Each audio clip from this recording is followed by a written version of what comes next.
Les amis, grande nouvelle. Et non, je ne vous parle pas de la chute du gouvernement, mais plutôt de la présentation officielle aujourd'hui de la Clio 6 par Renault France.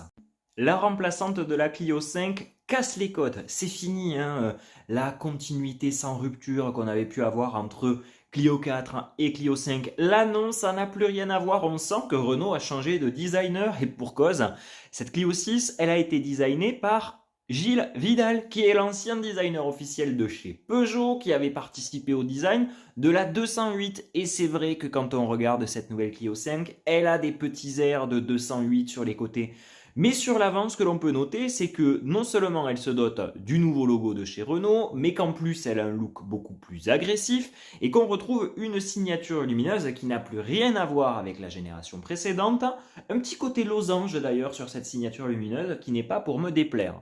Alors est-ce que cette voiture va séduire les automobilistes? Je ne sais pas parce qu'on est quand même sur une grosse rupture avec ce qui faisait jusqu'à maintenant la Clio 5. D'abord un design beaucoup, mais alors beaucoup plus agressif, mais en plus de ça, la voiture grossit. Elle passe de un petit 4 mètres à plus de 4 mètres 10, 4 mètres 12 annoncé par les journalistes.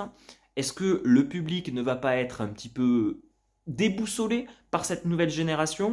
Ce qui est sûr, c'est que la rupture se fait également à l'arrière du véhicule, tant avec les feux, où on passe d'un bloc unique à un double feu de chaque côté, et une rupture assez violente avec une ligne de carrosserie entre le bas de la lunette arrière et le reste du coffre. Sur la Clio 5, c'était tout en douceur, une ligne un petit peu bombée. Là, on se retrouve avec une ligne très droite, très nette.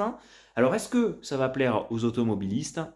À voir. Ce qui est certain, c'est que cette Clio 6 évolue également à l'intérieur avec un habitacle relativement proche de celui de la R4 et de la R5. Les doubles écrans, compteur, console centrale, le sélecteur Drive Mode sur la droite du volant et non plus sur la console, le nouveau volant Renault, bref, un intérieur qui, jusqu'à présent, semble séduire le public compte tenu des ventes de la R4 et de la R5. Je dois bien avouer que pour l'instant, je suis un petit peu mitigé par cette voiture. Je suis particulièrement surpris par ce nouveau design et je suis curieux de la découvrir en concession. Ce qui est sûr, c'est que cette gamme de Clio 6 arrivera courant 2026 en concession avec 3 motorisations différentes, la version full hybride, la version 100% essence et la version essence GPL, le moteur EcoG, qui fonctionne pas trop mal. Pas de diesel annoncé pour l'heure, et là encore, ça risque de décontenancer un petit peu les aficionados de la motorisation diesel. Donc bon, rendez-vous en 2026 pour la découvrir sur la chaîne En Voiture Simon bien sûr, et en attendant, je vous dis à très bientôt.